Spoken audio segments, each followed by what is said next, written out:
while I'm as entertained as anyone by this personal back and forth about the history of Donald and Carly's career, for the 55-year-old construction worker out in that audience tonight who doesn't have a job, who can't fund his child's education, I got to tell you the truth. They could care less about your careers. They care about theirs.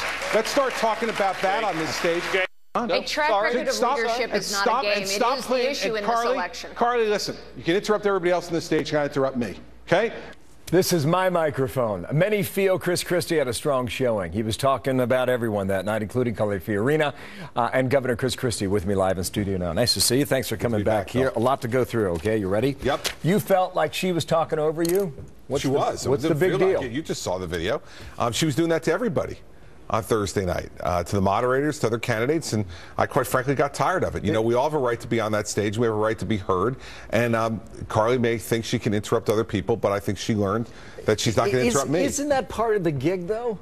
Well, yeah, but it's part of the gig for me. For your action? Good. Well, she fought for plenty of action, and she got plenty of it, but she was now eating into my action. And so the fact is, she wants to try to do that. I'm going to tell her, you can't interrupt me. I think it was yesterday you said, I want to hear more about policy from her. She probably argued that she was just addressing the questions that were asked of her. No, what I said yesterday was that I want to hear more about her career at HP.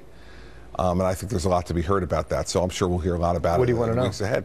Well, just, you know, I mean, she gave a very cursory overview of it, and let's see exactly what happened there so that folks can know about her tenure there. Are you talking about her because she is emerging? No, I'm talking about her because you asked me. If you had given me the opportunity to start off first with whatever I wanted to talk about, believe me, I would be talking about me, not her. Fair enough. Let's talk about Donald Trump then. Okay. Because Politico this morning is talking about the fever breaking on Donald Trump. You buy that? Who knows?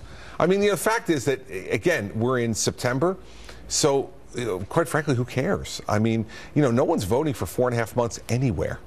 And so if the fever breaks, the fever could go back up again, who knows? But it doesn't matter to me. What matters to me is getting my message out to the American people and doing my job. And what happens with Donald is going to happen with Donald. That's up to him. I think 44 or 45% of the questions were focused on Trump. They were. Do you have a problem with that? Well, I think it's a little disproportionate. Yeah, I do.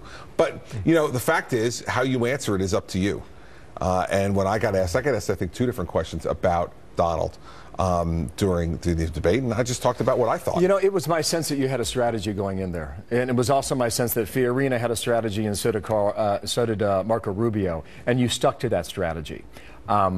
Is that a fair reading of how you approach that? Sure, of course. You need to know what you want to do when you walk in that room. There's 11 people, and you need to know. My view is this, and you saw it in the beginning of that debate. Candidates are spending too much time talking about themselves and not talking about the people that we want to represent and the problems that they have. And that's what I wanted to be. I want to be on the guy on the stage talking about that. The reason I ask you that is because oftentimes when we talk, you say, hey, whatever you want, ask it. And I'm not suggesting that you wing it, but it seems like your personality is more open to say, hey, whatever you want to ask me, do it. Yeah. But I thought you were being much more specific on Wednesday night. Well, I was, but also the questions lent themselves to allow me to do it, and I had more time. I mean, I had 3 or 3.5 minutes more time in the debate Wednesday night than I did in the first debate. That's a big amount of time to be able to get more out for yourself, and it allowed me the chance to do that. Google was tracking all this, okay, and you were trending rather low for about, how long was that debate? Was that 18 hours? For most of the evening. Only felt that way. But with your final answer, you spiked, and this was part of your final answer here. Watch. I turned 18 in 1980.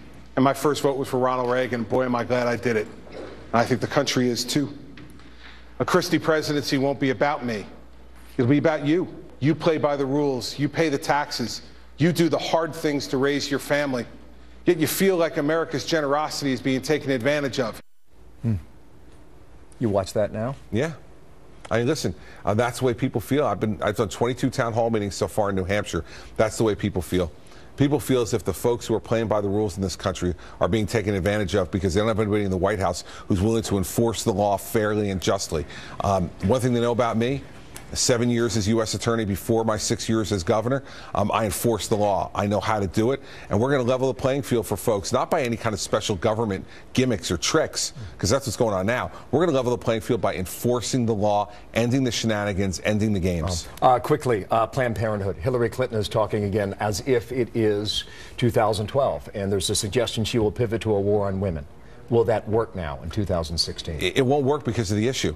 If Hillary Clinton thinks that women in America are in favor of the systematic murder of children in the womb in a specific way in order to maximize the value of their remaining body parts for sale for profit on the open market, I think she's dead wrong. I think she's misevaluating women in this country. No one should be for that. And I want to know from Mrs. Clinton, is she for it? Is she for that? Stop with the war on women, Hillary. Are you for that? She was asked it yesterday, and there did not appear to be a clear answer. Of course not. Final question for you. Will Republicans shut down the government at the end of this month? I don't know. But I'll tell you this. I'm one of those people who is enormously angry at this Congress because I worked hard last fall also to elect Republicans to take a majority of the entire Congress. And yet what have they done? Have they passed tax reform and put it on the president's desk? No. Have they repealed Obamacare and replaced it? No. They haven't done any of those things. And so I feel a great sense of frustration. I don't know if they're going to add to that by closing down the government or not, but we'll see. I'm out of time, but thank you for yours. Bill, thank you, buddy. Governor Chris Christie. Good to see you. See you on the road, okay? You got it. Right out.